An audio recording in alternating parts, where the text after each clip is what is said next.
Herzlich willkommen, meine lieben Nähfreunde, zum neuen Video von Knopf und Nadel. Heute wird es mal ein bisschen anders. Heute, das sage ich euch gleich vorab, nähen wir nichts gemeinsam, sondern ich möchte euch mal ein bisschen was erzählen.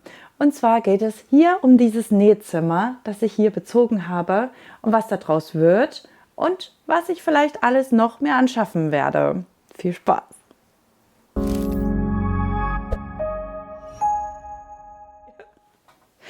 Als ich damals dieses Zimmer hier bezogen habe zum Nähen, wusste ich noch gar nicht, was da draus mal wird. Dass ich mal zu euch auf YouTube spreche zum Beispiel.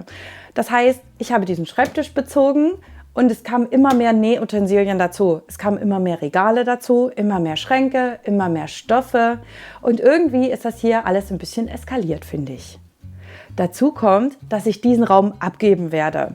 Dieses Zimmer wird eins meiner Kinder beziehen und deswegen muss ich hier raus. Okay.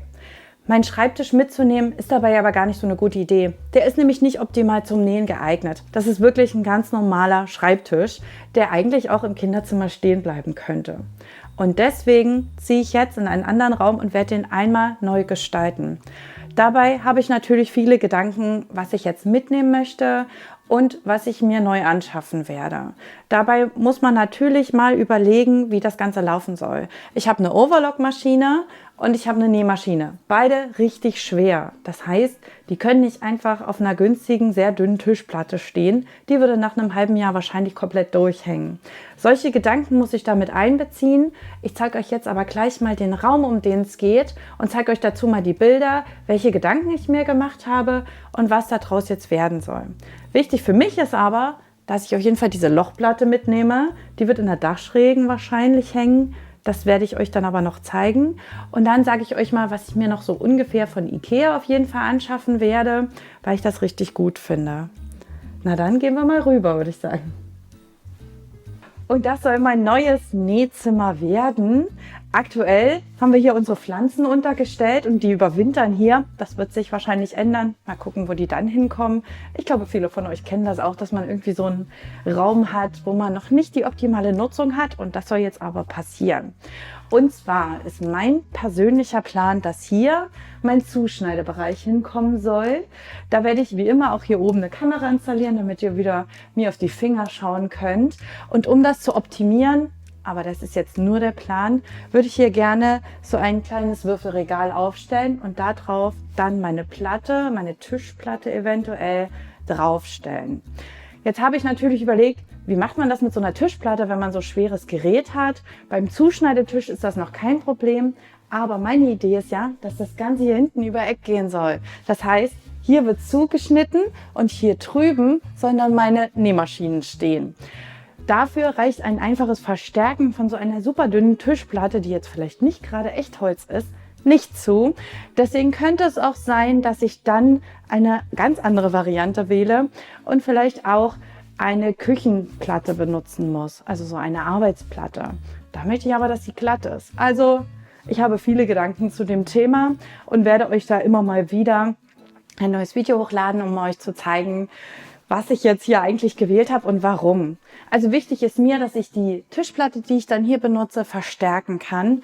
Und das ist eben bei diesen dünnen Tischplatten von Ikea, die mir zum Beispiel wirklich gut gefallen, nicht so ganz der Fall. Die kann man eigentlich nicht verstärken oder nur sehr schwierig. Aber das muss ich mir nochmal anschauen. Vielleicht mache ich da auch nochmal einen kleinen Test und zeige euch das mal, was es am Ende wird. Wenn ich hier vorne dieses Würfelregal, also so ein Kallax habe ich mir überlegt, hinstelle, dann habe ich hier hinten eine Nische frei und habe noch ein bisschen Platz. Den würde ich zum Beispiel gerne optimal nutzen und ein paar Gadgets einbauen. Ich dachte da zum Beispiel an so ein Bügelbrett, was man hier so ausklappen kann. Das fände ich zum Beispiel richtig stark. Oder auch eine Mülleimer, dass ich einfach vom Zuschnitt meine Stoffreste dann einfach nach hinten in diesen Mülleimer schiebe. Das wäre doch ein Traum, oder? Ich finde das richtig stark. Und dann habe ich ja auch noch, wenn ich hier in meinem L sitze, auch noch eine Dachschräge. Die zeige ich euch mal. Hier gibt es nochmal eine Schräge und unter die würde ich gerne ganz viele Regale stellen, in die ich dann meine Stoffe zum Beispiel stellen kann. Ich dachte da an Trofast. Trofast ist ja eigentlich das Programm von IKEA für Kinderzimmer. Ich finde das aber eigentlich für Nähzimmer auch richtig cool. Man hat da verschiedene Ausschübe. Man kann da welche mit so einem Gitter nehmen, also aus Metall, aber auch aus Plastik. Man könnte die beplotten und direkt ranschreiben, was da drin ist, zum Beispiel Vlies oder Webware oder Jersey. Und dann könnte ich mir vorstellen, dass ich hier einfach unter die Schräge diese Trofast-Regale baue. Da bin ich mal gespannt, wie das wird. Ich werde aber versuchen, diese Regale über eBay Kleinanzeigen zu erwerben. Die müssen ja nicht neu sein. Da schaue ich mal, was es da so gibt hier auf dem Markt bei uns in der Gegend. Als nächstes habe ich mir überlegt, wie will ich eigentlich sitzen? Das sind auch noch mal ein paar Gedanken, die ich mir mache, denn Ergonomie ist mir zum Beispiel richtig wichtig. Ich würde gerne ein bisschen höher sitzen, weil ich sehr groß bin. Viele von euch wissen das nicht, weil ihr mich einfach noch nie live gesehen habt, aber ich bin wirklich eine echt große Person. Das heißt, mein Tisch muss ein bisschen hoch sein und auch der Stuhl. Das heißt, er muss höhenverstellbar sein und es wäre auch cool, wenn er Rollen hätte. Und ich habe mir überlegt, vielleicht einen komplett ohne Lehne zu nehmen, sodass ich gezwungen bin, gerade zu sitzen. Das fände ich zum Beispiel auch richtig spannend, mal auszuprobieren. Vielleicht könnt ihr mir da ja mal Tipps geben, was ihr für Stühle habt. Und seid ihr zufrieden oder seid ihr nicht zufrieden und habt ihr eine Lehne oder habt ihr keine Lehne? Das würde mich mal an der Stelle interessieren. Und dann würde ich zum Ende hin hier auch noch richtig schöne Vorhänge nähen, denn dieses Tageslicht ist zum Nähen in meinem Alltag richtig gut. Aber wenn ich Videos für euch drehen möchte, dann brauche ich keine Hintergrundbeleuchtung von hinten. Das heißt, hier müssen auch noch blickdichte Vorhänge hin. Und der Heizkörper sollte nicht verdeckt sein. Genau diese Gedanken mache ich mir gerade.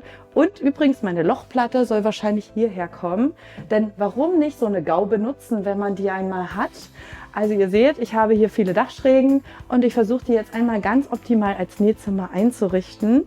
Ich hoffe, euch interessiert dieses Thema auch so sehr wie mich und ich hoffe, dass ihr meine Fehler, die ich mache oder auch meine coolen Ideen, die ich dann vielleicht doch habe, auch umsetzen könnt, beziehungsweise die euch vor Fehlern bewahren.